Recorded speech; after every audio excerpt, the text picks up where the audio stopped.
اور بڑے ہی مطلب غلاظت والے جو لفاظ ادا کیے جا رہے ہیں ان کے بارے میں، اور کیچڑ اچھالا جا رہا ہے، اور وہ ہمارے لیے قربانیاں دے رہے ہیں، وہاں آئے دن ہمارے فوجی جوان شہید ہو رہے ہیں. تو سر ان کی اس کردار کو کس نظر سے دیکھتے ہیں، اور جو یہ کر رہے ہیں ان کو کوئی میسج کیا دینا چاہیں گے؟ آپ دانش مند ہیں ماشاءاللہ، کوئی یار ایک میری میسج. میری بات سنیں.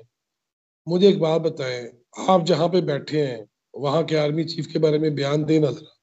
جو جہاں ہاں جہاں سر. بیٹھا ہے وہاں پہ ذرا بیان دے نا. وہاں پہ تو وہ حلف یہ دیے جاتے ہیں، برطانیہ میں، کینیڈا میں وہ قادری نے بھی دیے، اور جو ان کے بڑے وہاں چاہنے والے ہیں. میری باتیں کچھ تلخ ضرور ہوں گی. دیکھیے آپ جو ہے وہ اپنے پیاروں کے لیے پیسے بھیجتے ہیں، حکومت کو نہیں بھیجتے. وزیر اعظم کے فنڈ میں تو نہیں بھیجتے نا، اپنے رشتہ داروں کو بھیجتے ہیں، اپنے عزیز و کاروں کو بھیجتے ہیں، اپنے ماں باپ کو، بچوں کو جو اکیلے ہیں، جو فیملی پوری لے گئے ہیں، نیشنلٹیز لے لی ہیں جنہوں نے. آپ ان مزدوروں کی بات تو کر سکتے ہیں جو گلف میں ہے، جو سعودی عرب میں ہے، کہ یار وہ مزدوری کر رہے ہیں، انہوں نے بھی اپنے بچوں کے لیے ہی بھیجنے ہوتے ہیں.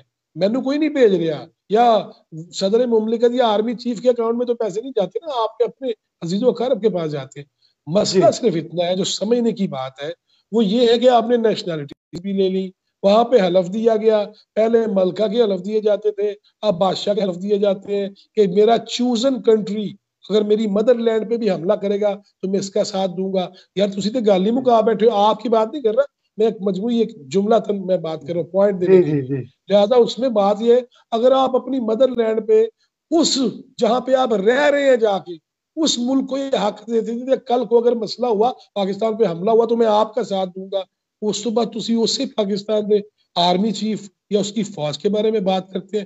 کوئی پوچھے نا، یہ پی ٹی آئی کے رہنما وہاں جو روپوش ہو کے بیٹھے ہوئے ہیں، پوچھو نا انہوں، اور مونس سلائی نو پوچھو نا، شہباز گل نو پوچھو نا، اور سوری نو، کہ یار بھائی میرے یہ جو کے پی کے اندر جو دہشت گرد ہزاروں 45,000 کے قریب آپ نے بسائے ہیں، خود مہاتما کے الفاظ ہے کہ اس میں 10,000 تو فائٹر ہے، ان کو آباد کرنا ہے. کابل میں فیض امین نے ایک چائے کا کپ پیا اور اس کے بعد دہشت گرد پھر سے مسلط کر دی ہم پہ. کوئی پوچھنے کی ہمت تو کرے یار کہ کی کیتا سی تسی.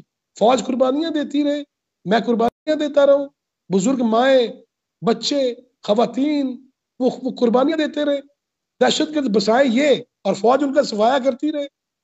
یہ پوچھنے والے سوال ہیں، یہ پوچھنے پڑیں گے، ورنہ کسی کو کوئی حق نہیں ہے یہ بات کرنے کا کہ میں باہر بہ کے پاکستان دے بارے جو مرضی اینٹ سے اینٹ بجا دوں. نہیں، یہاں آئے نا، قیادت کرے نا آ کے. میں تو کہتا ہوں اوورسیز آئے سارے پی ٹی آئی کے، یہاں کے ڈی چوک میں مظاہرہ کرے، وہاں بیٹھے دانشوری کرے جانا، وہاں بیٹھے ری پوسٹ کیے جانا. اس میں یہ بھی نہیں سوچنا یہ مذہب، یہ پاکستان، یہ کیا معاملات ہیں، کیسے ہیں. اور مجھے تو پچھلے ابھی آپ نے جو گفتگو کی نا، غائبانہ نماز جنازہ اور موم بتیاں، پہلے تو کہتے سی یار وہ بھی صرف غائبانہ نماز جنازہ پڑھ دے میں. شکر ہے ان غائبانہ نماز جنازہ بھی شروع ہو گئی ہے، اور پیرنی نو پتہ لگ گیا تو سیاپا پا دے گی. چپ کر کے نمازہ پڑھ دے جاؤ، اور موم بتیاں دا مسئلہ ہی کوئی نہیں، جنیاں مرضی بالی جاؤ، لیکن اپنی زبانوں پہ کنٹرول، اور اپنے بچوں کو اس پاکستان کا اتنا مخالف نہ کرو کہ وہ اپنے دادا دادی کی قبر پہ آنے جوگے نہ رہیں. خدا را جن ماؤں نے بھیجا ہے نا تمہیں، جن والدین نے بھیجا ہے، اللہ کے واسطے ان کی قبروں کی لاج رکھ لو. پاکستان کو اتنا زیادہ وہ گھٹیا لیول پہ ثابت کرنے کی کوشش نہ کرو بیرون ملک. یہاں آؤ تو صحیح. میں دیکھتا ہوں جی شہزادہ جی 20 سال سے بندہ ہی پاکستان نہیں آیا کہ تو پاکستان ہی بڑا مسئلہ ہے جی، بڑا مسئلہ ہے. آؤ یار مجھے دکھاؤ کہاں پہ مسئلہ ہے. صرف بالکل ایسی ہے. کہی ہوئی باتیں، سنی سنائی باتیں، پروپیگنڈا. اور یہ پروپیگنڈا شروع کیسے ہوا، کہاں سے ہوا، کبھی زندگی میں پھر بات کریں گے انشاءاللہ. یہ جو بالکل ایسی ہے ہم سر.